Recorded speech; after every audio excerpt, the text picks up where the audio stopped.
I grew up very early, even though we didn't have a lot, knowing who I was before I knew who I was. My grandfather, my aunts, my uncles, they would always tell me, you are young, and that means something. And let me tell you what that means. Like I know my family history. I knew who I was. I knew what they did. I know my two great. Welcome to Real Talk with Real Leaders, inspiration for radical freedom dreamers, a space where we uplift powerful voices, discover deep wisdom, and spark the courage needed to lead in today's sea of uncertainty. Together, we'll reimagine what's possible, one conversation at a time. I'm your host, Dr. Tracey Samone, Queen of Clarity and Care, and your go-to strategist, facilitator, and coach, helping social impact leaders and organizations get unstuck and get things done. Today, we have a fabulous leader lined up, but first, let's anchor down in the Anchor Way. The Anchor Way is a leadership framework designed to help leaders move forward with clarity, connection, cohesion, care, and courage, even in turbulent waters. Let's take a closer look. Think about leadership like a boat. To move through uncertain waters, it needs to be well-built, well-guided, and well-powered. Every boat is built from something. At the foundation of effective leadership are three essential materials. Clarity, a grounded understanding of where you're headed and why it matters. Connection, the ability to build trust, communicate honestly, and stay rooted in relationships.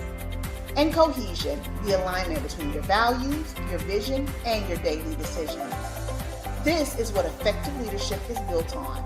Without it, the structure is fragile, no matter how bold your vision or how skilled your team. Aboard every boat are essentials for the journey to help you set direction, carry the work, and guide your people. The first is the compass, your direction. It represents your vision, your priorities, and your sense of purpose. It helps you stay oriented even when conditions around you are shifting. Next is the cargo, the actual work you're responsible for carrying, the programs you run, the commitments you hold, the culture that you're shaping. These are the things you're building, protecting, or transforming through your leadership. Then there's the crew, the people you lead and journey with, your peers, your partners, your team. They depend on you for clarity, direction, and care. And you depend on them to carry the mission forward. Leadership means resourcing and aligning your crew so that you can move forward together. Below the surface, every organization is influenced by the current. These are the external forces like policy shifts, funding pressures, or community needs that shape your course, whether you like it or not. You can't control the current, but you can learn how to navigate it. And what propels the boat forward are two internal forces, care and courage. Care is how you lead with humanity. Courage is how you make hard decisions with integrity. Both are necessary to move through resistance and build something real. Every interview in this series is grounded in one or more parts of the Anchor Way, because we believe leadership is not just about vision.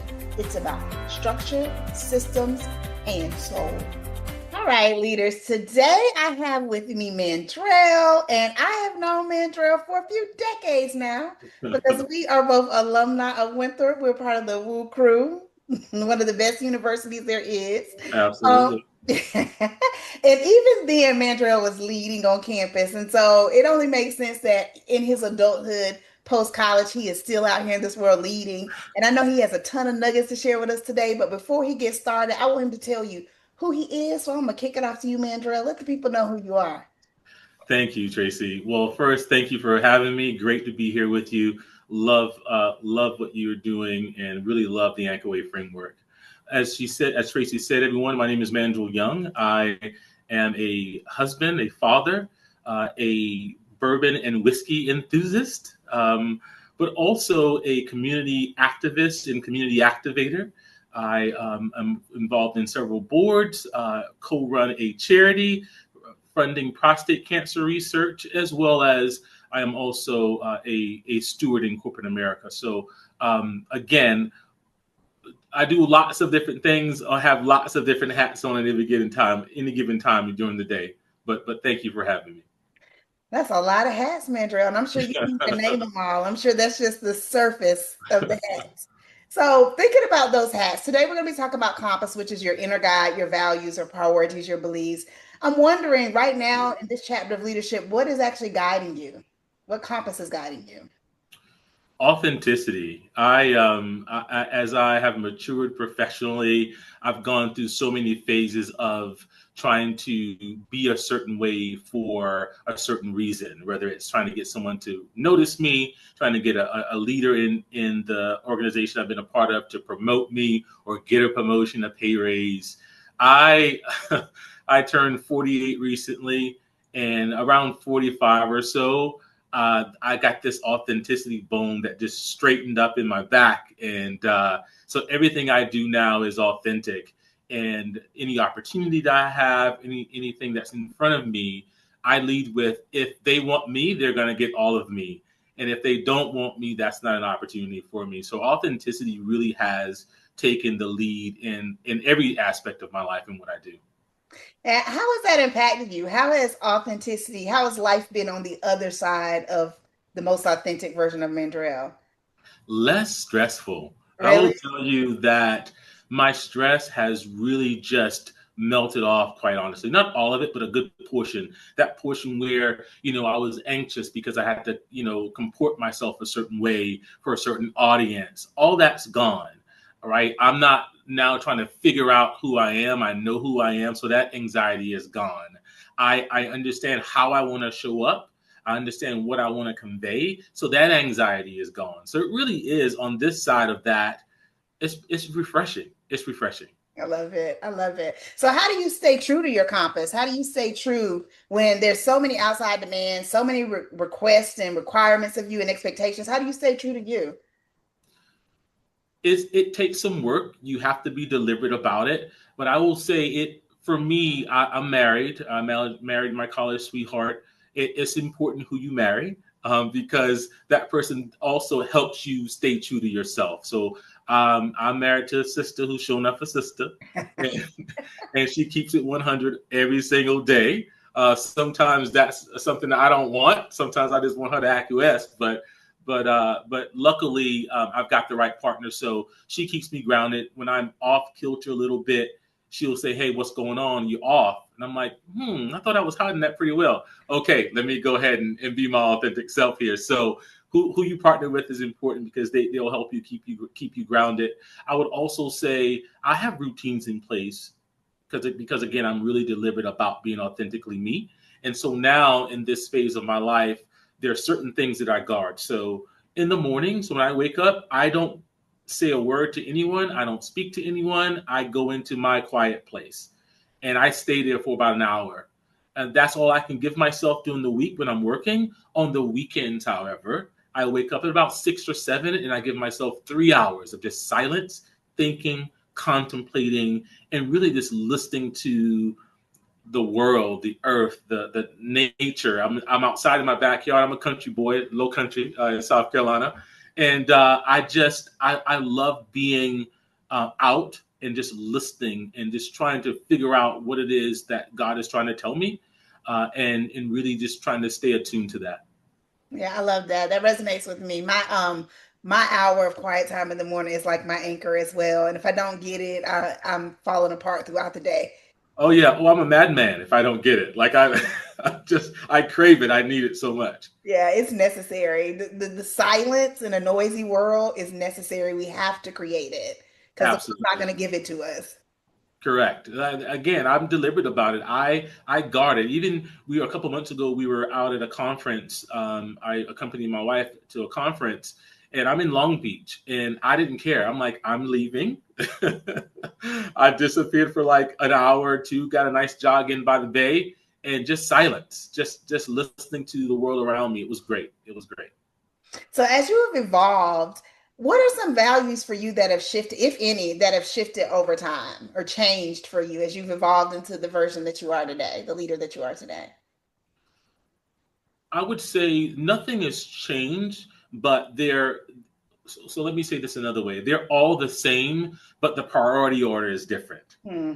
right? So early on in my career was first, unfortunately, and family was secondary. It was, hey, I've got to get this done because I'm thinking about where I want to be financially, what I want to accomplish. And the older I've gotten, and now on this side of everything, family is everything to me. I'm going to drop everything I have to support my wife, to support my boys. And if that means I'm not going to work, or that thing isn't going to get done, or I can't go to the latest event or community, okay, I'm not going to be there, right? I just remember what it felt like to get that call when my first son walked. I was at work, and I told myself, it's not going to happen if I have another kid. Had another kid, I got that call again at work, and I said to myself, you know what? You got to change some things. You got to change. And again, I said that, but also I got a call from my wife who said, hey, I'm feeling like a single mother. And so, again, who you marry is important. Like I said, my wife is definitely been ride or die for years, and so she helps me stay grounded in the line, and definitely helps me keep things in perspective. I love that. So, if you had to create a compass of Mandrill, like a compass has north, south, east, west, what would be your 4 points on your compass? I love that question, Tracy. Wow, that's a beautiful question. North would be God, Mhm. because as I breathe and live every day, I'm just grateful that I'm here. I'm grateful for my journey, my path. It hasn't always been great. I haven't always been so shiny. Um, haven't always been so polished, but I'm thankful that his plan for me was to bring me through that muck and to make me the man that I am today. I say my east and west are my boys, because they pull me in polar directions so many different times. They need certain different things as a father from me. They need to be supported in different ways. They need to be encouraged in different ways, and they're doing different things. So through them, I've got exposure to so many other aspects of life. And so I would say that east and west would be my sons, and then that south pole, that would be me.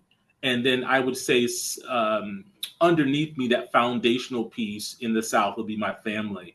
I grew up very early, even though we didn't have a lot, knowing who I was before I knew who I was. My grandfather, my aunts, my uncles, they would always tell me, you are young, and that means something. And let me tell you what that means. Like I know my family history. I knew who I was. I knew what they did. I know my two great aunts were the first midwives in our county for Black folk. I know my grandfather was the first Black inspector at Westinghouse. I know his brother, my great uncle, was the first Black union rep. I know my aunt, his sister, my great aunt, was the first Black woman at Westinghouse. So I knew who I was even before I was. And even though we didn't have a lot, that grounding of just me before I knew me completely changed my trajectory.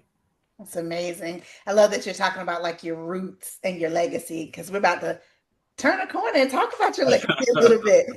Sure, Talk sure. about what you want. So, if nothing was holding you back, what would the next chapter of your leadership look and feel like? What would you be doing?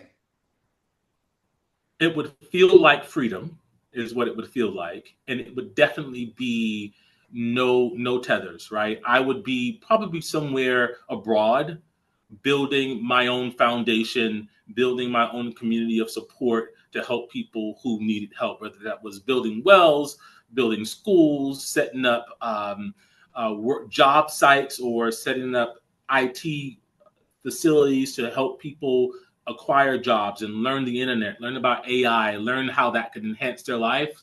That's what I would be. That's what I would be doing.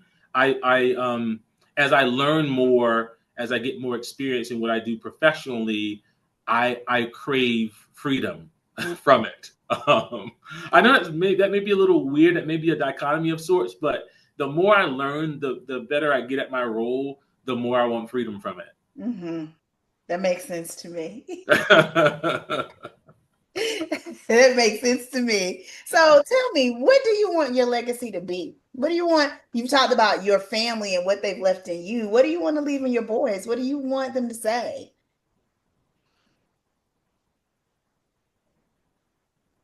want my boys to be able to say, my oldest Reynolds and my youngest Carson, to be able to say, Dad was there. I knew who dad was. I could talk to dad, even the hard times, even the difficult conversations. I knew dad was there. I knew dad loved me, right? Unconditionally. I want my wife to say, my husband was there. I could talk to him. He was a provider. He was a great partner, a great listener. I know and knew he loved me, right? I want my brothers to say, my brother was a good guy. I knew he loved me. I knew he loved his family. And I knew that he did everything he could to leave legacy financially, to leave legacy spiritually, to leave legacy, in all aspects of life, so that they don't have to start where I started, but that they can look at me and say, hey, I want to do better because I know where this guy started. I know what he built for us and maintained and sustained for all those years. And I want to build on that. Mm-hmm. So my legacy is love, to have known it, to have given it, and to leave it. I love that. Oh, I love that so much. Thank you so much, Mandrile, for your wisdom and your time. And thank you, leaders, for tuning in this Friday. I am Dr. Tracey Samone, Queen of Clarity and Care, your go-to strategist, facilitator, and coach, helping leaders get unstuck and get things done so they can build a legacy that lasts. See you next Friday. Bye. Take care. Thank you for joining us for Real Talk with Real Leaders, Inspiration for Radical Freedom Dreamers. This space is here to remind you that your story, your vision, and your leadership are part of reimagining what's possible. If you're a leader ready to share your voice, scan the QR code on the screen to apply to feature.